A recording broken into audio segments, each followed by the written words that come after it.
Bismillahirrahmanirrahim. Wassalatu wassalamu ala sayyidil anbiya'i wal mursalin. So very important news, very important video for the students जो कि university of health sciences Lahore की selection list के अंदर जिनका नाम आ चुका है और वो अभी तक कंफ्यूज हैं कि क्या वो फीस जमा करवाएं या ना करवाएं, क्योंकि जो सिंध हाई कोर्ट के अंदर अभी हेयरिंग होनी है जी 21 दिसंबर को, तो उन्होंने कहा था कि जब तक वो हेयरिंग मुकम्मल नहीं हो जाती तो यूनिवर्सिटीज़ जो हैं, डिफरेंट यूनिवर्सिटीज़ जो हैं डिफरेंट सूबों के अंदर, वो ये एडमिशन नहीं करेंगी, अभी एडमिशन को रोक देंगी। लेकिन मैं आप लोगों को दोबारा से ज़रा इन्फॉर्मेशन दे दूं, जो आप लोगों को यूएचएस की वेबसाइट के ऊपर ये इंपॉर्टेंट नोटिस जो है उन्होंने जारी किया है उसके बारे में मैं आपको बता दूं। तो इसलिए आप लोग टिल एंड मेरे साथ अटैच रहिएगा ताकि आप लोगों की कंफ्यूजन दूर हो सके कि क्या आपको फीस जमा करवानी है या नहीं करवानी।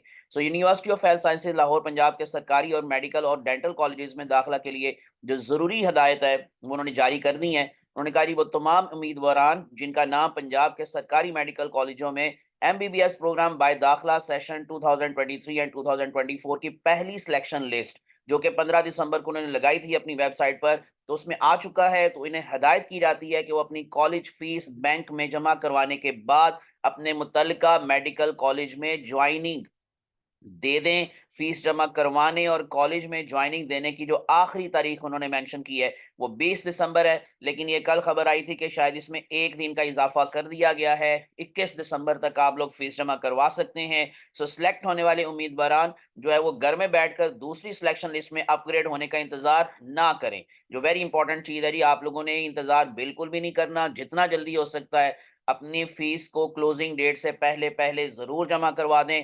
फीस जमा ना करवाने और कॉलेज में ज्वाइनिंग ना देने की सूरत में इनका दाखिला मनसूख कर दिया जाएगा और दूसरी या इसके बाद लगने वाली सिलेक्शन लिस्टों में इनका नाम शामिल नहीं किया जाएगा।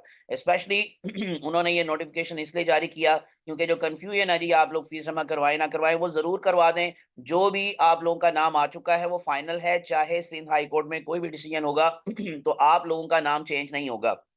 इसलिए उन कैंडिडेट्स को जो सिंध के कैंडिडेट्स हैं उनको बाद में किसी ना किसी तरह से एडजस्ट कर दिया जाएगा, लेकिन आपकी जो ज्वाइनिंग अगर इन केस हो जाएगी तो देन आपकी सीट जो रिजर्व हो जाएगी। इसी वजह से आप लोग विदाउट वेस्टिंग टाइम आप अपग्रेडेशन का इंतजार ना करें, सेकंड लिस्ट का इंतजार ना करें, क्योंकि जिसका पहले दाखला हो जाएगा उसी की अपग्रेडेशन होगी। तो that's why without wasting time आप लोगों ने फीस जमा करवानी है। और ये 20 दिसंबर जैसे मैंने कहा कि डेट मेंशन थी, लेकिन शायद इसमें एक दिन का इजाफा कर दिया गया है, तो 21 दिसंबर तक आप डेट अपनी फीस जमा करवा सकते हैं। तो इसी तरह की बाकी की जो अपडेट्स हैं इंशाल्लाह वो मैं आपके साथ शेयर करता रहूंगा। तो इसलिए विदाउट वेस्टिंग टाइम आप मेरे चैनल को सब्सक्राइब कर लें, बेल आइकॉन को प्रेस कर दें ताकि आपको मजीद अपडेट्स मिलती रहे। आने वाली वीडियोस में मैं जो प्राइवेट के हवाले से बच्चों के एक ज़हन में कंफ्यूजन है कि प्राइवेट मेडिकल कॉलेजेस के अंदर क्या अब अप्लाई हो सकता नहीं हो सकता, उसकी इंशाल्लाह जी आपको नेक्स्ट वीडियो के अंदर सारी एक्सप्लेनेशन दूंगा। तो इसलिए आप लोग ज़रूर मेरे चैनल को सब्सक्राइब करके अपडेट्स लेते रहें। इंशाल्लाह आपके साथ दोबारा से अगली वीडियो में मुलाकात होगी। अल्लाह आप सबका हामी नासिर हो। मुझे अपनी दुआ में याद रखिएगा। अल्लाह हाफिज़।